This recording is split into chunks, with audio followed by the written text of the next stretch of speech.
பக்கத்து வீட்டில் ஒரு பெரிய மாமரம் இருப்பதை பார்த்து தன் வீட்டில் அப்படி இல்லையே என்று ஒரு பெண்மணிக்கு பொறாமை ஏற்பட்டது. அதன் வெளிப்பாடாக அவர் தன் வீட்டு குப்பைகளை பக்கத்து வீட்டு வளாகத்திற்குள் கொட்டத் தொடங்கினார். இப்படியே ஒரு மாதம் சென்றது. பக்கத்து வீட்டுக்காரர் சண்டைக்கு வருவார் என்று எதிர்பார்த்தார். ஆனால் எதுவும் நடக்கவில்லை.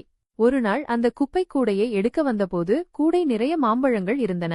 இதைக் கண்டு மனம் பொறுக்காத அந்த பெண்மணி நேராக பக்கத்து வீட்டிற்குச் சென்று, அம்மா, நான் தான் தினமும் உங்கள் வீட்டில் குப்பையை கொட்டுகிறேன். நீங்களோ எனக்கு கூடை நிறைய மாம்பழங்களை தந்திருக்கிறீர்களே, ஏன் என்று கேட்டார்.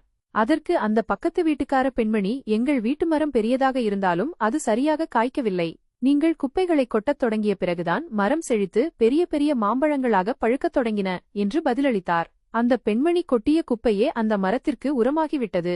நமது வாழ்க்கையும் இத்தகையதுதான். மற்றவர்கள் நம்மீது கொண்ட பொறாமையின் காரணமாக அவமானம், வசைச்சொற்கள், கடுஞ்சொற்கள் என்று தங்கள் குப்பைகளை நம்மீது வீசுவார்கள். அதை ஒரு தடையாக கருதாமல் நமது வளர்ச்சிக்கான உரமாக பயன்படுத்தி நாம் வளர வேண்டும். இன்னும் உயரத்திற்குச் செல்ல வேண்டும்.